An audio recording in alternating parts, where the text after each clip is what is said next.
नमस्कार साथियों। कल हमने hard and soft acid base पर एक क्लास कर ली थी, लेकिन कुछ साथियों ने बताया कि उसमें कुछ गिल्च था, कुछ पार्ट क्या थे उसके कट हो गए थे। तो बहुत छोटे से शॉर्ट में मैं आपको प्रीवियस वीडियो का कुछ कंटेंट बता देता हूँ और बाकी हम आज की क्लास जो है वो डिस्कस करेंगे। तो कल एक यही था कि हार्ड और सॉफ्ट दरअसल एसिड और बेस होते क्या हैं। ठीक है, तो मैं इसको अगली स्लाइड पे बता रहा हूँ।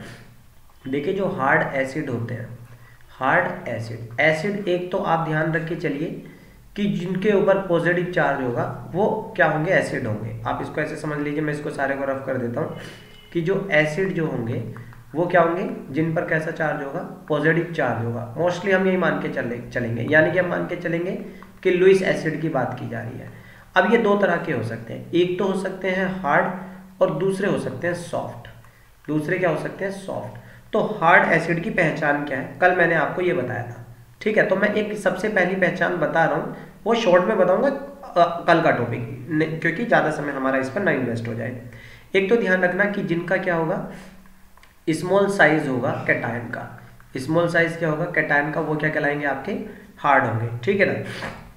दूसरा, आप ऐसे भी कह सकते हो उनकी ऑक्सीडेशन क्या होनी चाहिए, हाई होनी चाहिए, या आप उन पर कह सकते हो हाई पॉजिटिव चार्ज होना चाहिए, हाई ऑक्सीडेशन स्टेट होनी चाहिए, हाई ऑक्सीडेशन स्टेट होनी चाहिए। जैसे मैं आयोडीन की बात कर रहा था कल, है ना, आयोडीन +5 में आ जाए, या आयोडीन प्लस क्लोरीन +5 में आ जाए, या आयोडीन +7 में आ जाए, है ना। तो ये क्या होना चाहिए, उनके ऊपर हाई चार्ज होना चाहिए। जैसे क्लोरीन +7 पे आ जाए। ये ऑक्सो एसिड में मिल जाते हैं, जैसे HiO4 है ना, HClO3 है, माइनस है, ठीक है ना, उस तरह से। तीसरा जो प्रॉपर्टी होती है वो उनके पास, ये कहेंगे हम कि large number of valence electron नहीं होंगे। लार्ज नंबर ऑफ क्या नहीं होंगे, वैलेंस इलेक्ट्रॉन नहीं होंगे। क्यों नहीं होंगे, अगर वैलेंस इलेक्ट्रॉन नहीं होंगे इसका मतलब तभी तो उन्होंने वो इलेक्ट्रॉन निकाले होंगे। हम ये वाली बात मान के चलेंगे कि नहीं चलेंगे। तो ये 3 पॉइंट है जो किसी एसिड को हार्ड बताते हैं। अब मैं देखो इसके एग्जाम्पल आपको बता देता हूँ। खांसी बहुत ज्यादा हो जाती है तो इसलिए। H पॉजिटिव आपका हार्ड है। कल हमने क्या करा था, एक क्विज भी रखा था 4-5 क्वेश्चन का, जिसमें मैंने आपसे यही पूछे थे कि हार्ड कौन सा है, सॉफ्ट कौन सा है ना। तो ग्रुप 1 के ये हो गए, ग्रुप 2 के जैसे बेरिलियम हो गया, मैग्नीशियम हो गया, कैल्शियम हो गया, स्ट्रोंशियम आ गया, ये सब हार्ड में कंसिडर होते हैं। ग्रुप 13 का आपका एल्यूमिनियम 3 पॉजिटिव हो गया, कोबाल्ट +3 है, Fe+3 है, ठीक है ना, In+3 है। चलो F ब्लॉक में भी आ जाते हैं, लेंथेनियम से लेके लुटेटियम तक जितने भी हैं सब +3 ऑक्सीडेशन स्टेट में, ये सब क्या है, आपके हार्डी कहलाएंगे। ठीक है ना। क्रोमियम हो गया, ग्रुप डी से ले लेते हैं, ठीक है ना, क्रोमियम हो गया, कोबाल्ट हो गया, तो ये सब, कोबाल्ट मैंने लिखा ऑलरेडी। आयरन लिख देता हूं मैं। तो ये सब क्या तो ये सब के सब क्या कहलाएंगे हमारे, आयरन लिख देता हूं मैं, हार्ड एसिड कहलाएंगे। ठीक है ना। तो एक तो इनका स्मॉल साइज होना चाहिए कैटायन का, हाई ऑक्सीडेशन स्टेट होनी चाहिए, और इनके पास वैलेंस इलेक्ट्रॉन नहीं होने चाहिए, लार्ज नंबर नहीं होने चाहिए, less number of valence electron होने चाहिए। अब सॉफ्ट की मैं देखो आपको 3 प्रॉपर्टी बता देता हूँ, फिर हम क्या करेंगे, इनके भी एग्जाम्पल डिस्कस कर लेंगे। सॉफ्ट वालों की सबसे पहली प्रॉपर्टी क्या थी भाई, कि एक तो लार्ज साइज होना चाहिए। क्या होना चाहिए, लार्ज साइज। क्या होना चाहिए, लार्ज साइज कैटायन होना चाहिए। कैटायन के पास क्या होना चाहिए, ज़्यादा से ज़्यादा चार्ज उसके पास होना चाहिए। या तो उनकी ऑक्सीडेशन स्टेट क्या हो भाई, इधर तो क्या था, हाई ऑक्सीडेशन स्टेट, लो, या फिर कितनी हो, 0 हो। 0 कौन हो, ऑक्सीडेशन स्टेट हो। तीसरा पॉइंट अगर हम बात करें तो जैसे वो कह रहे थे large number of valence electron नहीं होने चाहिए, इसके पास होने चाहिए large number of valence electron, large number of valence electron होने चाहिए। अब देखो मैं इनके एग्जाम्पल आपको बता देता हूँ। देखिए, इसका सबसे बेहतरीन जो हमने कल क्विज में भी पूछा था, H नेगेटिव जो है वो आपका सॉफ्ट बेस आता है। सॉफ्ट क्या है, नहीं आपको तो उसके एसिड के एग्जाम्पल बताने हैं ना, तो इसका सबसे पहले एग्जाम्पल आ जाएगा Fe+2 का। ठीक है ना, Fe+2 में क्यों बता रहा हूँ, क्योंकि ये सॉफ्ट है, और जबकि Fe+3 कैसा है, हार्ड है। ठीक है ना। कोबाल्ट +2 देख लीजिए, मैं इसलिए बता रहा हूँ क्योंकि अगर कम चार्ज होगा तो वो सॉफ्ट होगा, और अगर हाई चार्ज होगा तो वो क्या होगा, क्या होगा, Ni2 पॉजिटिव। लेकिन ना एक बात आप समझिए, कुछ कॉम्प्लेक्स ऐसे हैं जिसमें Fe2 पॉजिटिव जो होता है वो हमारा किसकी तरह काम करता है, सॉफ्ट की, हार्ड की तरह भी काम करता है। तो इसको मैं एक नई कैटेगरी बना दूंगा, तीसरी में पहले बनाने की नहीं सोच रहा था, बॉर्डर लाइन वाली, फिर मैं उस बॉर्डर लाइन में आपको लिखवा दूंगा ये दोनों के दोनों, ठीक है ना। बॉर्डर लाइन भी चलो मैं डिस्कस कर ही लेंगी। तो फिर जो प्योर बेस सॉफ्ट है उनकी बात कर लेते हैं, ठीक है ना। कॉपर 1 पॉजिटिव हो गया, सिल्वर पॉजिटिव हो गया, ठीक है ना, Au पॉजिटिव हो गया, जिनके पास कम चार्ज होगा, जैसे Tl है plus Tl not Al, Tl है ना, तो Tl कितना हो गया, +1 हो गया, प्लेटिनम +2 हो गया। प्लेटिनम +2 क्या है, सॉफ्ट है, और जबकि प्लेटिनम +4 कैसा है, हार्ड हो जाएगा, ठीक है ना। अब जैसे आयोडीन कम ऑक्सीडेशन स्टेट में हो जाएगा, OH पॉजिटिव हो जाएगा, और सिंपल जीरो ऑक्सीडेशन स्टेट ले लो, देखो जीरो ऑक्सीडेशन स्टेट हो गई, तो ये सब क्या कहलाएंगे, आपके सॉफ्ट कहलाएंगे, ठीक है। चलो मैं तीसरी बताई देता हूँ, बॉर्डर लाइन। बॉर्डर लाइन क्या होंगे, जो दोनों में, ठीक है ना, बॉर्डर लाइन क्या होंगे, जो दोनों में आएंगे, ठीक है। फिर हम उसके बाद अपना टॉपिक डिस्कस करेंगे। तो ये आयरन हो गया आपका, कोबाल्ट हो गया, और कॉपर 2 पॉजिटिव हो गया। याद रखना ये बॉर्डर लाइन है, दोनों में ही ये कंसिडर हो जाएगा। जिंक भी ले लो, चलो ठीक है ना, Sb भी ले लो आप, Sb लेकिन +3 में, Bi भी +3 में, ठीक है ना, NO +3 में। ये आपको एग्जाम्पल याद रखने पड़ेंगे, इसका कुछ नहीं हो सकता, देखो ठीक है। तो ये हमारे किस में आ जाएंगे, बॉर्डर लाइन में आ जाएंगे। अब हम बात करते हैं बेस। तो बेस बॉर्डर लाइन होगी ना बेस। अब बेस क्या होते हैं, लुईस बेस। बेस जनरली क्या होंगे, लुईस बेस होंगे, जो क्या करेंगे, अपना लोन पेयर दे सकें, या जिनके ऊपर कैसा चार्ज हो, नेगेटिव चार्ज हो, नेगेटिव ना हो तो सिर्फ क्या हो, उनके पास लोन पेयर हो, ठीक है। तो ये भी अब दो तरह के होंगे, एक तो क्या होंगे, हार्ड बेस होंगे, एक तो क्या होंगे, हार्ड बेस होंगे। इसकी कैरेक्टरिस्टिक जरा समझ लेना, एक तो होंगे हार्ड बेस होंगे, और दूसरे क्या होंगे, सॉफ्ट बेस होंगे।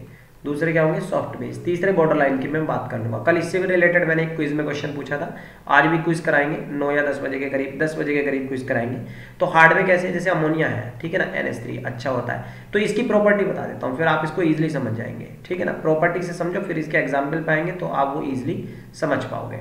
तो सबसे पहली प्रॉपर्टी जो होती है हार्ड बेस की, डोनर एटम जो होना चाहिए, डोनर एटम, कमेंट में लिखो कल जिन्होंने पढ़ा था, डोनर एटम क्या होना चाहिए, हाई इलेक्ट्रोनिगेटिविटी का होना चाहिए। कैसी इलेक्ट्रोनिगेटिविटी होनी चाहिए, हाई इलेक्ट्रोनिगेटिविटी होनी चाहिए, हाई इलेक्ट्रोनिगेटिविटी होनी चाहिए, ठीक है ना। उसके बेस पे मैं जैसे अमोनिया है, एमीन्स है, ठीक है ना, वाटर है, हाइड्रोक्साइड आयन है, या ऑक्साइड आयन है, या एसीटेट आयन है, CH3C double bond O negative, alkoxide ion है, ईथर है ना, फॉस्फेट है, PO4 3 नेगेटिव, क्योंकि इन सब में क्या है, कार्बोनेट है। ऑक्सीजन जो है वो एक इलेक्ट्रोनिगेटिव एटम है, फ्लोराइड है, क्लोराइड है, ये सब क्या होंगे, हाई इलेक्ट्रोनिगेटिविटी अगर होगी तो वो हार्ड के अंदर कंसिडर हो जाएगा, ठीक है। और इनकी पोलराइजेबिलिटी, जब इलेक्ट्रोनिगेटिविटी हाई होगी तो उसके इलेक्ट्रॉन को खींच पाना बच्चों का काम थोड़ी है, तो इसकी पोलराइजेबिलिटी क्या होगी, लो होगी, लो पोलराइजेबिलिटी, क्योंकि इलेक्ट्रॉन इजिली अब खींच नहीं पाएंगे कैटायन की तरफ। और जब इसकी खुद की इलेक्ट्रोनिगेटिविटी होगी तो इलेक्ट्रोनिगेटिव को कौन ऑक्सीडाइज कर सकता है भाई, तो इनका इजिली ऑक्सीडाइज नहीं हो पाएंगे, इजिली ऑक्सीडाइज्ड नहीं हो पाएंगे, वो तो खुद ही ऑक्सीडेशन करने वाले होंगे, तो इनको कौन ऑक्सीडाइज करेगा। तो ये 3 पॉइंट आपके याद रखने हैं। अब बात करते हैं सॉफ्ट की। तो सॉफ्ट वालों की सबसे पहली प्रॉपर्टी क्या होगी, डोनर एटम जो होगा वो कैसा होगा, डोनर एटम जो होगा, donor atom of low electronegativity. Donor atom कैसा होगा, इलेक्ट्रोनिगेटिविटी क्या होगी उसकी, लो होगी। जैसे H नेगेटिव है, अभी H नेगेटिव क्या कर सकता है, इलेक्ट्रॉन डोनेट कर सकता है, लेकिन इलेक्ट्रोनिगेटिविटी कम है। कोई भी एल्काइल ग्रुप आ जाए, एल्कीन हो जाए, एल्कीन के अंदर क्या होता है भाई, पाई इलेक्ट्रॉन तो होते हैं, पाई इलेक्ट्रॉन डोनेट तो किए जा सकते हैं, लेकिन कार्बन की इलेक्ट्रोनिगेटिविटी ज्यादा नहीं है, ठीक है ना। अब Cl नेगेटिव, इसमें कार्बन पे नेगेटिव है, तो कार्बन की इलेक्ट्रोनिगेटिविटी तो कम हो जाएगा, ठीक है। तो ये आपके क्या हो जाएंगे। और दूसरा क्या हो सकता है, हाई पोलराइजेबिलिटी, क्या होनी चाहिए, हाई पोलराइजेबिलिटी, ठीक है ना, हाई पोलराइजेबिलिटी। हाई पोलराइजेबिलिटी समझ लो, इसको ऐसे समझ लो, लार्ज नेगेटिव आयन, मतलब नेगेटिव आयन का साइज कैसा होना चाहिए, ज्यादा होना चाहिए। जैसे आयोडीन नेगेटिव है, देखिए फ्लोरीन क्लोरीन को तो मैंने हार्ड में रखा, आयोडीन को किस में रखा है, सॉफ्ट में रखा है। ब्रोमीन को बॉर्डर लाइन में रखेंगे, वो कई बार हार्ड की तरह भी काम करेगा और सॉफ्ट की तरह भी काम कर सकता है। तो उसकी पोलराइजेबिलिटी क्या होनी चाहिए, हाई होनी चाहिए। जैसे सल्फाइड आयन होता है, H2O3 2 नेगेटिव है, तो ये आपकी इसकी पोलराइजेबिलिटी क्या है, अच्छी खासी होती है। और तीसरा पॉइंट जो होता है, ये इजिली ऑक्सीडाइज हो जाना चाहिए, इजिली ऑक्सीडाइज्ड हो जाना चाहिए, ठीक है। तो ये आप थोड़ा सा ध्यान रखेंगे, क्लियर। भाई सल्फाइड जो होता है, थायोसल्फाइड किस में कन्वर्ट हो सकता है, थायोसल्फेट में इजीली ऑक्सीडाइज हो सकता है, या सल्फेट में SO4 में इजीली ऑक्सीडाइज हो सकता है, SO4 नेगेटिव में इजीली ऑक्सीडाइज हो सकता है, या I2 में इजीली ऑक्सीडाइज हो सकता है। ये 4-5 पॉइंट आपने याद रखने हैं। अब मैं बात आता हूँ जल्दी से बॉर्डर लाइन पर, ठीक है ना। बॉर्डर लाइन पर तो बॉर्डर लाइन वाले वही होंगे जो एसिड और बेस, सॉरी हार्ड और सॉफ्ट दोनों की बात कर देंगे। तो N2 हो गया या N नेगेटिव हो गया, N3 नेगेटिव एजाइड है ना, तो और NO2 हो गया, ये NO2 इजीली ऑक्सीडाइज भी हो जाता है NO3 वगैरह में ना, लेकिन ऑक्सीजन के ऊपर नेगेटिव चार्ज होने की वजह से क्या है, हार्ड है। लेकिन अगर ये इजीली ऑक्सीडाइज हो जाता है नाइट्रेट में तो ये क्या हो जाएगा, सॉफ्ट हो जाएगा। इसलिए ये जैसा मौका, मतलब जैसा रंगत वैसी संगत वाला काम कर लेता है, ठीक है ना। कार्बन मोनोऑक्साइड हो गई और ब्रोमीन हो गया, तो ये सब कैसे आपके बॉर्डर लाइन है। अब इतना पढ़ने के बाद, ये मैंने कल आपको करवा दिया था, आज मैं आपको पियर्सन प्रिंसिपल के बारे में बताऊंगा। किसके बारे में बात करेंगे हम, पियर्सन प्रिंसिपल। क्या है पियर्सन प्रिंसिपल, PEARSON होना चाहिए, है ना। पियर्सन्स हो सकती है स्पेलिंग अलग हो गई, बुक तो इस टाइम मेरे पास कोई रखी नहीं है। पियर्सन प्रिंसिपल क्या होता है, अब पियर्सन प्रिंसिपल जो होता है ये कहता है कि जो हार्ड एसिड होगा ये प्रेफर करेगा हार्ड बेस के साथ जुड़ना। हार्ड एसिड किसके साथ प्रेफर करेगा कि वो हार्ड बेस के साथ जुड़े। और जो सॉफ्ट एसिड होगा, जो सॉफ्ट एसिड होगा वो प्रेफर करेगा किसके साथ जुड़ना, सॉफ्ट बेस के साथ। मतलब ये एक आप हिंदी में ऐसे समझ लीजिए, चोर चोर मोसेरे भाई। चोर चोर क्या बोलते हैं हम, मोसेरे, हिंदी में पता नहीं कैसे लिखा जाएगा, मौसेरे या मोसेरे भाई।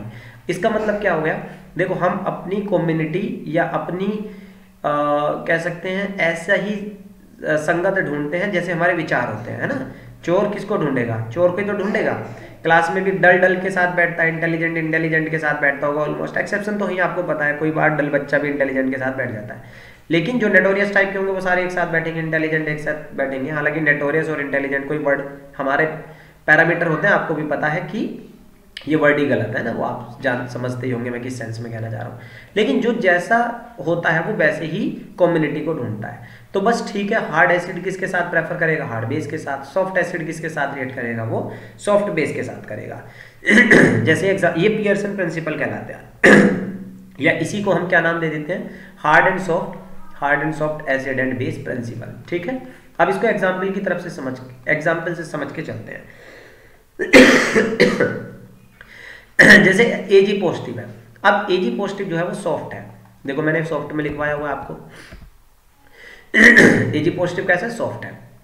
और एक बेस ले लेता हूं मैं जो सॉफ्ट होता है I नेगेटिव। तो इन दोनों की रिएक्शन अगर मैं कराना चाहूं, ठीक है ना, इन दोनों की रिएक्शन में अगर कराना चाहूं तो बड़े आसानी से ये रिएक्शन हो जाएगी। चलो AgI बन गया हमारा, है ना, AgI2 भी बन जाता है ना, 2 अगर AgI ले लेंगे क्यों बनेगा, एक स्टेबल कॉम्प्लेक्स बन जाता है ना, या AgI भी बन जाएगा, अभी आप AgI बना लो।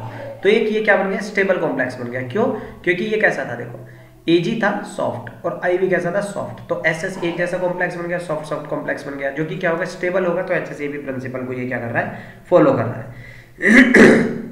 तुरंत में आगे बढ़ते हैं, गले बहुत खराब है, हो सकता है आपके भी खराब हो। लेकिन मान लो अगर मैं Ag के साथ अब फ्लोरीन की रिएक्शन कराऊं, 2F की है ना, AgF2 भी बन जाता है, आपको पता ही होगा AgF2। तो ये कॉम्प्लेक्स स्टेबल नहीं है, ये कॉम्प्लेक्स क्या है, या चलो एक भी ले लो आप, ये स्टेबल नहीं है, ये अनस्टेबल है। अब ये अनस्टेबल क्यों है, क्योंकि बेसिक सी बात है, जो सिल्वर जो है वो है हमारा सॉफ्ट, लेकिन फ्लोरीन जो है वो है हार्ड। H और S जैसा बन रहा है, एक जैसे, या तो HH होते हैं, हार्ड होते हैं, सॉफ्ट होते हैं, इसलिए कॉम्प्लेक्स क्या है, अनस्टेबल है। तो इससे हम कई सारी रिएक्शन को प्रेडिक्ट कर सकते हैं। चलिए जैसे मैं कहूँ LiI है, और अगर मैं इसकी रिएक्शन क्या लूँ, चलो सीजियम फ्लोराइड ले लेता हूँ के साथ कराता हूँ, तो लिथियम फ्लोराइड और सीजियम आयोडाइड बना। क्या ये एक स्टेबल कॉम्प्लेक्स बना, क्या ये रिएक्शन फॉरवर्ड डायरेक्शन में चलेगी। तो देखिए लिथियम का साइज है स्मॉल, अपने ग्रुप में मान के चलिए ना, लिथियम सोडियम पोटेशियम रुबिडियम सी कहाँ है, लिथियम टॉप पे है ना, तो इसलिए मैं इसको मैं क्या कहूँगा कि भैया ये तो है हार्ड, है ना। अब आयोडीन अपने ग्रुप में ठहरा सबसे नीचे, यानी कि ये है सॉफ्ट। अब सीजियम है अपने ग्रुप में सबसे नीचे, यानी कि ये हुआ सॉफ्ट। फ्लोरीन है सबसे ऊपर, तो ये हुआ हार्ड। लिथियम ऊपर, फ्लोरीन ऊपर, यानी कि ये हो गए हार्ड। सीजियम नीचे है अपने ग्रुप में, यानी कि सॉफ्ट, आयोडीन भी सॉफ्ट है। तो यहाँ पर ये अनस्टेबल है, ये भी अनस्टेबल है, लेकिन जो कॉम्प्लेक्स बन रहा है वो स्टेबल बन रहा है ना, तो यानी कि रिएक्शन संभव है। तो रिएक्शन कौन से डायरेक्शन में चलेगी, ये फॉरवर्ड डायरेक्शन में चलेगी, ठीक है। चलो मैं एक एग्जांपल बताता हूँ, आप कमेंट करके जल्दी से बताएंगे।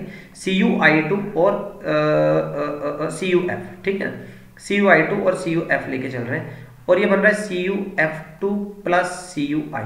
तो आप जल्दी से बताओ कि ये, चलो इसको मैं बता देता हूँ क्योंकि इसमें दोनों कॉपर है। तो यहाँ कॉपर पर क्या होगा, +2 चार्ज होगा ना, क्योंकि 2 आयोडीन है। तो कॉपर +2 वाला कैसा हो गया, हार्ड हो गया। आयोडीन कैसा होता है, सॉफ्ट होता है।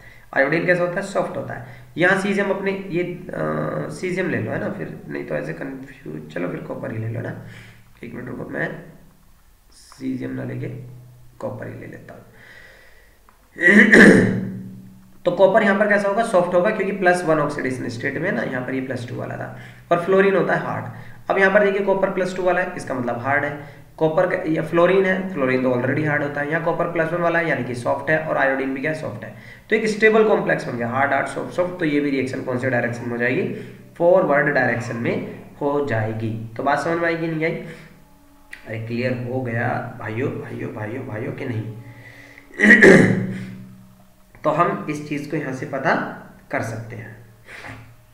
चलो एक और रिएक्शन बताता हूँ, फिर मैं कल इसकी एक लिमिटेशन भी डिस्कस करेंगे हम, क्योंकि मैं वीडियो को ज़्यादा लंबा नहीं कर रहा हूँ। एक HgF2 है, ये आप मुझे करके बताएंगे। बेरिलियम आयोडाइड है और ये बना रहा है BeF2 और +HgI2, ठीक है ना, ये बना। एक ये रिएक्शन आप मुझे करके बताएंगे। और कैल्शियम सल्फाइड है, ये रिएक्शन करेगा वाटर के साथ। तो ये आपके ऊपर होगा कि आप मुझे बताएंगे कि ये एक स्टेबल कॉम्प्लेक्स बन रहे हैं कि नहीं बन रहे हैं। ये आपके लिए हो गया, ठीक है। बात समझ में आई? अरे क्लियर हुआ कि नहीं हुआ? एक और है, जैसे R2SH पॉजिटिव ले लिया और ये रिएक्शन कर रहा है CH3Hg पॉजिटिव के साथ। एक रिएक्शन हो रही है CH3Hg positive SR2 plus H positive. बताओ अब इसमें